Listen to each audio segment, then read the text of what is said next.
Yon, so what's up mga ka-jegs? Brute, isa sa mga rekomendasyon ko ay ang pagkakakalkal or pagpo-profile ng ating pulley, especially kung budget meal. Dahil sa murang halaga, magkakaroon na ng additional performance ang iyong motor sa pamamagitan ng pagkakalkal ng rampa ng ating bola sa ating pulley at pagdidegree ng surface ng ating drive face at syempre ng pulley mga ka-JXK. So kung makikita ninyo, ayan yung belt masyado na nasa gitna ang sampa, kaya medyo patay na patay ang arangkada nito.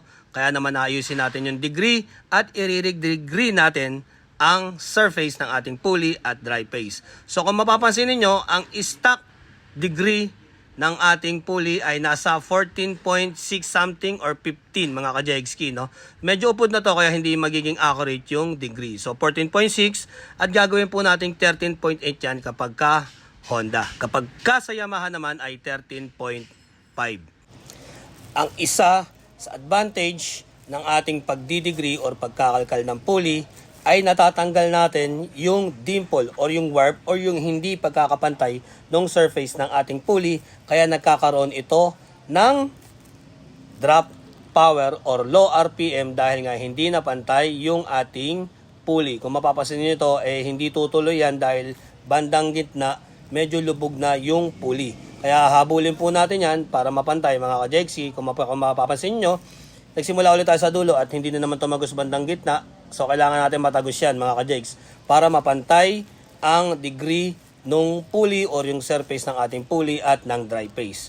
Pangalawang advantage nito mga ka-JXK, bagay na bagay po to sa mga siga. Yung mga sigamit lang.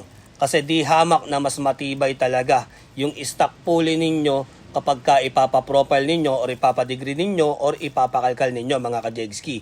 Kahit walwalin ninyo ng walwalin kung ikukumpara sa after market. So tulad ng sinabi ko kanina, ito, unti-unti nating papantayin yung degree ng ating pulley mga ka-jegs. Alright? So yun ang ilan sa mga advantage nung pagkakakalkal or pagdidegree or pagpo-profile ng ating pulley bukod sa budget meal, may performance. So yun na mga ka-jegs, announcement lang. Starting January 2, 2026, ang degree po natin nung kalkal ball ramp, degree ng pulley at saka drive face ay 700 pesos na po. So ang kalaskabit is 200. Kapag kasama po ang groove, additional 200 pesos.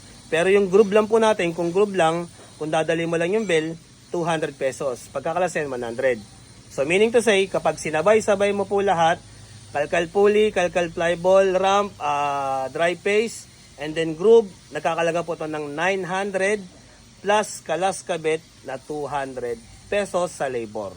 So Google Map nyo lang Dokmoto DMRS at dito lamang yan sa Balot Tondo, Manila. Kita kayo sa mga ka-JXK. Brute. Peace out.